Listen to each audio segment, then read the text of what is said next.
இது 2025 தமிழ் எலிஜிபிலிட்டியில் இலக்கணத்துலேருந்து கேட்ட கொஸ்டின். என்னே இதன் பெருமை. இது ஒரு உணர்ச்சி தொடர். உணர்ச்சி தொடர் 3 இடங்களில் முக்கியமாக வரும். ஒன்று வந்து வியப்பு, அடுத்தது துன்பம், அடுத்தது மகிழ்ச்சி. இதில் அந்த என்னே அப்படின்றது எங்கே வரும் அப்படின்னு கேட்குறாங்க. என்னே அப்படின்றது வியப்பில் வரும். ஓகேவா? இது எங்கே இருக்குது அப்படின்றதையும் சொல்லிடுறேன். இது வந்து பழைய 10th புக்கில் இருக்குது. உணர்ச்சி தொடர் இங்கே வந்து அடையப்பா அப்படின்னு கொடுத்துருக்காங்க. இதுவும் வந்து வியப்பு தான். வேறு இதில் பார்த்தீங்க அப்படின்னா உணர்ச்சி தொடர் எங்கெல்லாம் வரும் அப்படின்னா மகிழ்ச்சி, வியப்பு, துன்பம் வெளிப்படுமாறு அமைவது உணர்ச்சி தொடர். ஐயோ அப்படின்னா அவலம், துன்பம். ஓகேவா? என்ன அப்படின்னா வியப்பு. அடையப்பா அப்படின்றதும் அது வியப்பு தான். ஓகே, அடுத்த கொஸ்டின் கேட்டிருக்காங்க. என்னன்னா பொருந்தாதது. முற்றுப்புள்ளி வந்து பொருட்களை எண்ணும் நிலையில் வராது. முற்றுப்புள்ளி எங்கே வரும்? இதுவும் பழைய 10th புக்கு தான். முற்றுப்புள்ளி எங்கே வருது அப்படின்னா ஒரு தொடர் முற்று பெற்றதை குறிக்க முற்றுப்புள்ளி இடுதல் வேண்டும். அடுத்து கார்புள்ளி எங்கே, அரைப்புள்ளி எங்கே, வினாக்குறி, உணர்ச்சி குறி, ஒற்றை மேற்கோள் குறி, இரட்டை மேற்கோள் குறி.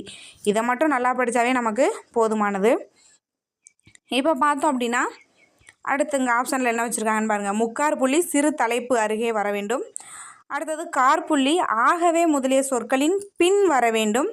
அடுத்து அரைப்புள்ளி ஒரு எழுவாயில் பல தொடர்கள் தொடர்ந்து வரும் இடங்களில், பயனிலை வர்ற இடத்துல வர வேண்டும். இங்கே இருக்குது பாருங்கள். அரைப்புள்ளி ஒரு எழுவாய் பல பயனிலையை கொண்டு முடியும் பொழுது ஒவ்வொரு பயனிலைக்கும் பின்னும் அரைப்புள்ளி இடுதல் வேண்டும். அரைப்புள்ளி இடுதல் வேண்டும். ஸோ அதை கொடுத்துருக்காங்க. இதுவும் பழைய 10th புக்கில் இருக்குது. அடுத்தது இது பாருங்கள். திருக்குறள் கயல்விழியால் படிக்கப்பட்டது. ஆள் அப்படின்றது 3ஆம் வேற்றுமை உருபு. படு, பட்டது, பெரு, பெற்றது வந்தாவே நம்ம என்ன பண்ணலாம் அப்படின்னா செயப்பாட்டு வினை. செயப்பாட்டு வினை. அடுத்து இதில் சரியாக இருக்கிறது கற்குவியல். மக்கள் வந்து கூட்டம். மக்கள் கூட்டம். ஆட்டு மந்தை. ஆட்டு மந்தை. இங்கே ஆ நிறை. அடுத்தது இதில் பொருந்தாதது பானை. பானை என்ன வரணும் அப்படின்னா வனைன்னு வரணும். பானை வனைந்தான். அங்கே செய்யின்றிருக்கு, அது தவறு. இலை பரிதான். மலரும் கொய் தான், பூவும் கொய் தான், ரைட்டு தான். கூடை முடை சரிதான்.